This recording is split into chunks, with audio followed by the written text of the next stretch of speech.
Bien, bonjour. Donc moi je m'appelle Benoît Félix, je suis animateur en prévention. Je suis spécialisé sur la prévention des risques sexuels auprès des publics vulnérables. Et je fais partie du comité d'experts qui a sélectionné les projets, dont le vôtre justement. Et je dois dans un premier temps vous expliquer très brièvement pourquoi est-ce que ce projet, parmi beaucoup d'autres, a été sélectionné. On a trouvé que le projet de Tournesol était assez exemplaire, en termes de méthodologie déjà. Une méthodologie exemplaire et puis surtout une pluridisciplinarité qui est essentielle pour que les choses fonctionnent. Parce que si on est trop seul, si on n'est pas pluridisciplinaire, très vite, ça peut être stigmatisant, ou certains collègues peuvent mal le prendre, ou c'est plus difficile d'avancer. Donc c'est des choses qui nous paraissaient vraiment indispensables, comme préalable pour une action réussie. Et cette production d'outils en fait, que le Tournesol a réalisé, dont ils vont vous parler, a aussi l'avantage pour nous d'être des outils qui sont reproductibles. Et ça, c'est important que ça puisse être reproductible par tout un chacun. C'est un peu l'objectif du forum, d'ailleurs. Et adaptable à tout type de handicap. Ça encore, c'est unique et c'est tout à fait intéressant. Et en plus, ils tiennent compte tout particulièrement de tout ce qui est prise en charge spécifique et individuelle. Ils insistent beaucoup sur le fait que chaque personne est complètement différente avec son histoire, son vécu, sa pathologie. Et c'est fondamental d'arriver à ces entretiens personnalisés et des services qui vont être justement personnalisés. On est d'accord ? Vous pourrez détailler. En tout cas, ils ont un public très large puisque ça va de 20 ans à 80 ans. Quand même, et des actions concrètes, donc, comme par exemple, ils en parleront de la charte de la vie amoureuse, un guide pour professionnels, et puis les fameuses soirées duo dont elles vont nous parler. Pour ça, je vais vous laisser la parole, et puis je reprendrai après. Bonjour. Je dis 2 mots et après je passe la parole à mes collègues. On est arrivé ce matin, on était un petit peu angoissés. Maintenant, je pense qu'on est un peu plus rassurés parce que notre projet ne nous paraît pas grand, énorme, mais il nous paraît juste par rapport à tout ce qu'on a entendu ce matin. Donc, on va vous parler peut-être pas d'un super grand projet, mais plein de petites choses du quotidien et individualisées. Bonjour, je suis Aurore. J'habite à la masse des Tournesols, à Marly pour ceux qui ne connaissent pas. Je suis une personne accueillie à la masse. Je suis une personne dépendante des professionnels. Des professionnels pour certains actes de la vie quotidienne, mais avant tout, je suis une personne. Dans la charte de la vie affective des Tournesols, dans les premiers articles, on peut lire « Je suis un homme, je suis une femme, je suis un adulte ». Comme être humain et comme être sexué. J'existe avec mon corps et mon esprit, mon cœur, ma pensée. J'éprouve et je vis des sentiments, des émotions, des relations. Les professionnels respectent cela et nous accompagnent aussi dans ce domaine.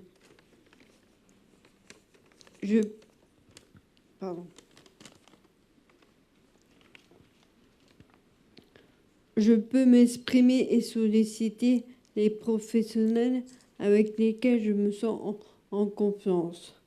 D'autres personnes accueillies au Tournesol ne peuvent pas s'exprimer par les mots comme je le fais, mais ils peuvent exprimer différemment des besoins que les professionnels remarquent et accompagnent. Chaque demande est différente, chaque réponse est différente, chaque personne est différente. Je peux témoigner de mon expérience. J'ai pu être entendue, j'ai pu être respectée. Je peux vivre ma vie affective et ma sexualité, même si je vis en établissement et surtout même si je suis une personne handicapée.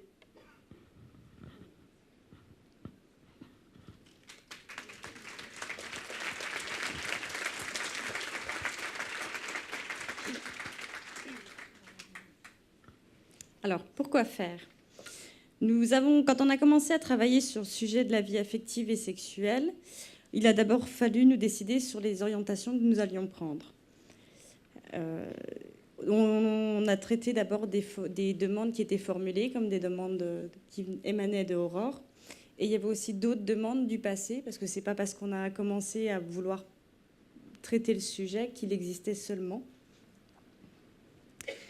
La sexualité fait partie de la vie, et selon la définition de l'Organisation mondiale de la santé, c'est une liberté fondamentale et un facteur d'épanouissement et de bien-être.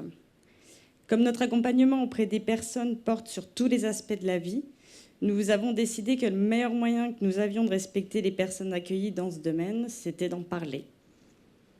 Alors bien sûr, l'idée, c'était pas de raconter individuellement des histoires, mais c'était de délimiter les contours de ce qui était acceptable et convenable au tournesol. Pour communiquer autour de la sexualité des personnes handicapées en établissement, on avait plusieurs buts. C'était déjà de faire comprendre aux personnes accueillies qu'il n'y avait aucune honte. Faire comprendre aux professionnels qu'il n'y avait pas besoin de cacher leurs actions facilitantes. Faire comprendre aussi aux personnes accueillies qu'on était des personnes aidantes, nous les professionnels. Faire comprendre aussi aux professionnels qu'on ne peut pas projeter nos représentations et nos valeurs. Le « c'est pas bien, tu ne devrais pas faire ça ». Définir aussi ce qui est possible dans le cadre de la vie institutionnelle, mais tout en respectant la vie privée et les droits de la personne. Définir les limites de l'intervention des professionnels pour rassurer les pratiques, autoriser ce que parfois on ne s'autorise pas, et pour valoriser des actions existantes. Affirmer le positionnement de l'établissement dans le respect du droit à la vie affective et sexuelle des personnes handicapées. Alors l'idée, c'est pas d'apporter des solutions toutes faites, c'est pas souhaitable, c'est pas possible, parce que sinon on serait plus dans le dialogue, dans l'échange, dans le parler. Nous voulons reconnaître à toutes les personnes accueillies le droit à une vie privée, à l'intimité, et donc le droit d'exercer ou pas sa vie affective et sexuelle. Alors tout ça, c'est pas forcément très révolutionnaire, mais ça permet de libérer la parole, d'assumer certaines prises de position, de valoriser des personnes et de favoriser leur expression personnelle. Nous le vivons comme un travail à long terme, en continu, et dans lequel il faut sans cesse se questionner et se renouveler.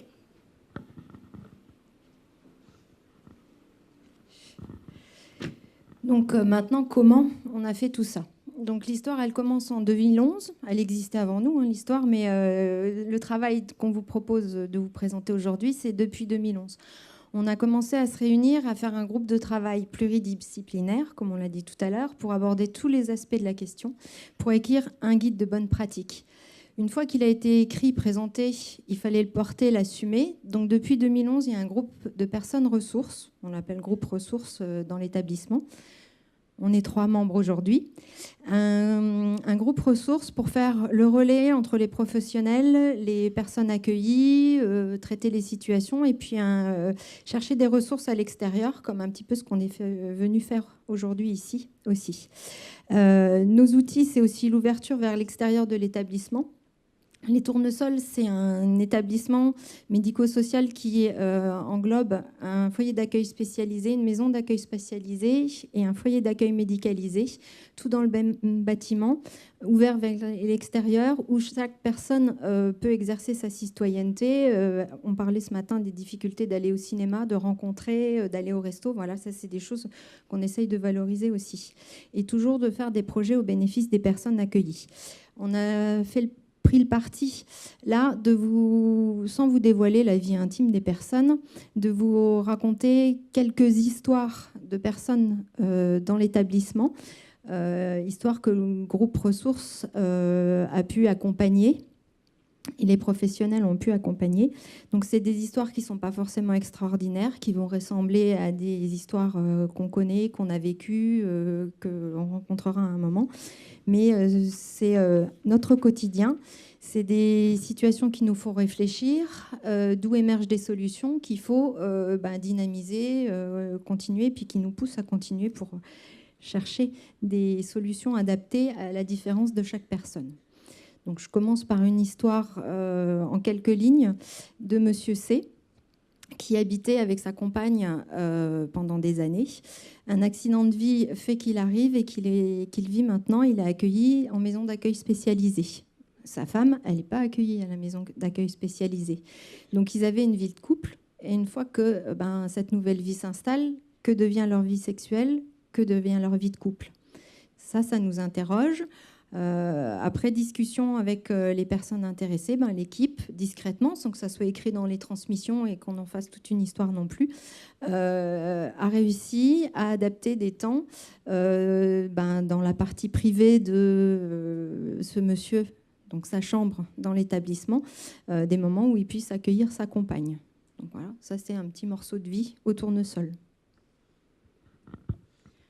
Nous, au FAS, on a dû adapter l'horaire des traitements de nuit administrés après 21h30 normalement, pour que les personnes qui sont en couple dans l'établissement puissent se retrouver la nuit en toute discrétion sans qu'il y ait un professionnel qui doive venir pour administrer le traitement. Donc un autre exemple, sur le foyer d'accueil médicalisé, on a une personne qui vient en accueil de jour. Donc c'est un peu la problématique des accueils de jour, car ils n'ont pas de chambre, donc pas d'espace personnel. Cette personne a pu nous faire confiance et est venue voir un professionnel de l'établissement pour lui demander s'il était possible de trouver un lieu pour qu'il puisse s'isoler, pour avoir un moment d'intimité. Donc le professionnel, un peu pris au dépourvu, a appelé le groupe ressources. Donc ça nous a permis, nous, déjà aux professionnels, de répondre sans pour autant répondre dans l'urgence. Il lui a demandé aussi, le professionnel, si la personne voulait bien qu'on en discute avec le groupe ressources. Donc il faut toujours effectivement s'assurer du consentement de la personne. Voilà. Donc le groupe ressources a proposé, avec l'aide de l'ergothérapeute, de privatiser la balnéothérapie. Donc voilà, on a pu mettre en place et lui proposer une solution, et on est toujours en réflexion par rapport aux différentes demandes des accueils de jour. On va aussi annuellement à Kirvillers, qui est le petit lido de par chez nous. C'est une demande des usagers, et c'est une rencontre qu'on fait interservice, puisqu'elle concerne le FAS, la masse et le FAM. Et on a aussi au FAS eu le cas d'un homme qui est en couple dans l'établissement et qui nous a demandé tout simplement d'avoir un lit de 2 personnes dans sa chambre. Donc tout ça, c'est le quotidien des personnes accueillies et des professionnels. Et on a fait différents constats assez simples aussi. Donc certaines personnes sont reconnues comme des couples. Je parlais de Monsieur C et sa dame. Des couples officiels, mais ils n'ont pas toujours la possibilité de partager des moments à deux. Il y a des personnes, on en a parlé aussi ce matin, des personnes accueillies qui ont envie de rencontrer des gens, mais ils ne peuvent pas forcément le faire tout seuls. Ils ont besoin d'être accompagnés là-dedans. Il y a des professionnels qui se disent qu'il faudrait favoriser le rapprochement entre des personnes accueillies. Il y a des personnes qui voudraient simplement voir leur statut de couple reconnu dans la relation, dans la vie affective, voire dans la vie sexuelle. Être reconnu comme un couple, même à un moment particulier, ça devient officiel, et c'est ça qu'ils recherchent. Et puis il y a aussi les personnes qui, vivant de manière permanente dans l'établissement, ont besoin de s'échapper un petit moment du collectif. Sur les unités de vie, il y a 10, 12, voire 14 personnes qui mangent tous les repas ensemble. Donc du coup, on a eu une petite idée pour favoriser le rapprochement des personnes. Donc, on a créé les soirées du haut. Donc, dont vous voyez l'affiche, une des affiches, puisque à chaque soirée, on modifie un petit peu l'affiche. Donc, on propose au couple ou à 2 personnes de l'établissement de venir dans un restaurant. Donc, on a modifié la salle des fêtes de notre établissement au restaurant. On propose 10 tables, donc 20 personnes, 10 couples. Ce qui permet de garder une certaine intimité dans la pièce. Les professionnels donc, qui sont volontaires vont être présents pour assurer l'ambiance comme un service de restauration. Le restaurant étant ouvert de 18h30 à 22h30, ça permet d'être différents du rythme habituel, en fait, puisque souvent ils sont couchés assez tôt dans les institutions.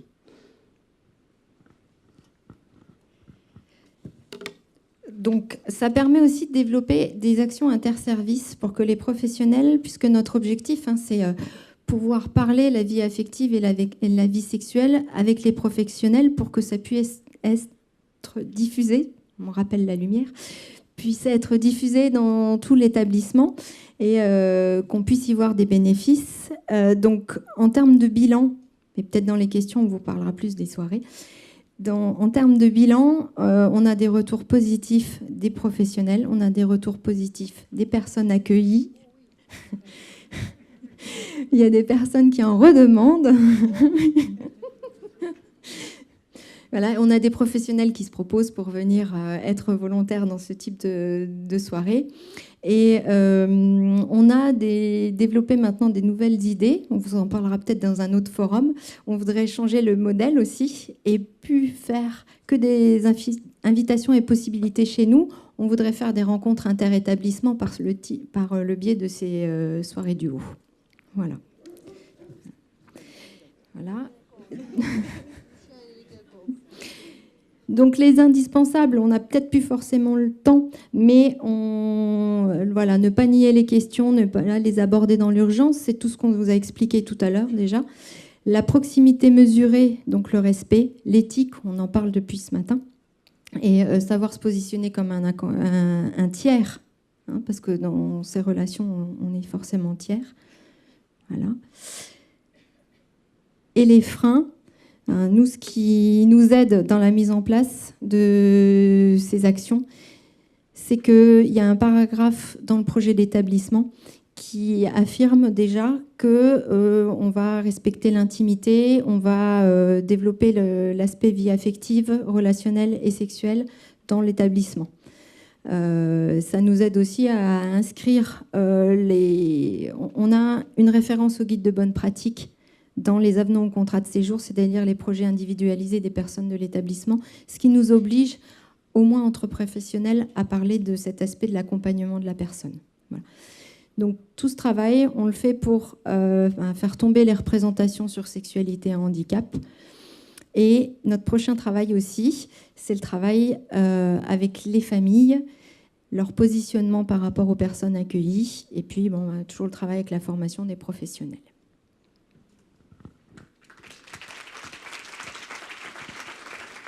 Merci. Alors, à la question quel tabou dépasser, on peut se demander justement comment vous avez réussi à créer le groupe ressources en particulier. À savoir, j'ai cru comprendre que c'était des volontaires déjà, des professionnels. Est-ce que les résidents font partie du groupe ressources ou est-ce qu'ils en sont exclus? C'est une question que je me posais. Ils peuvent venir poser des questions. Ils savent qui sont les membres du groupe ressources et ils peuvent venir solliciter pour avoir une réponse à leurs problématiques. Mais sans en faire partie personnellement. Sachant qu'on pense souvent que les personnes dans le domaine de la sexualité, on a tous des compétences, on a tous une expertise, un vécu, et que chacun pourrait apporter aussi son regard. C'est peut-être pas que les professionnels du secteur médico-social. Je me posais la question de la confidentialité, en particulier pour des structures quelquefois qui voudraient permettre à un résident de recevoir quelqu'un pour la nuit. Quelquefois, il y a en effet, pour la raison de sécurité, il peut y avoir un registre où on demande à la personne qui va être hébergée exceptionnellement pour une nuit de noter son nom et son prénom, etc. Est-ce que vous arrivez à garantir une confidentialité et comment ? C'est traité sur les équipes. Moi-même, je ne suis pas forcément informée. On sait que les personnes sont là. Les cadres d'astreinte, par exemple, vont savoir qu'il y a des personnes, mais ce n'est pas divulgué dans le reste de l'établissement. D'accord. Donc, secret professionnel en principe. Et après, on sait bien que les tabous, c'est ça, c'est arriver à travailler les uns avec les autres, à pas être stigmatisé par rapport à ses collègues qui sont moins intéressés à cette thématique. D'où l'idée d'un groupe ressources. C'est pas Madame Untel ou Madame Untel qui a dit que c'est le groupe ressources. Il y a l'anonymat qui fait que c'est collectif, la responsabilité est collective, et il n'y a pas une personne qui est plus stigmatisée que les autres au sein des équipes, et ça peut être quelque chose d'utile. Je me posais aussi la question de la mixité. Mais là, je crois que c'est un gros souci un peu partout. parce que ça peut être intéressant dans le groupe ressources qui est une vraie mixité ou une mixité pour un regard féminin, mais aussi un regard masculin. Et ça, ce tabou de la mixité est lié aussi, entre autres, à l'absence ou l'insuffisance d'hommes dans le secteur médico-social, malheureusement. Ou quand ils sont là, souvent, ils ont plus de difficultés que les femmes encore à s'impliquer. Ça peut être aussi mal interprété ou mal vécu. Merci en tout cas, et je crois qu'on va laisser la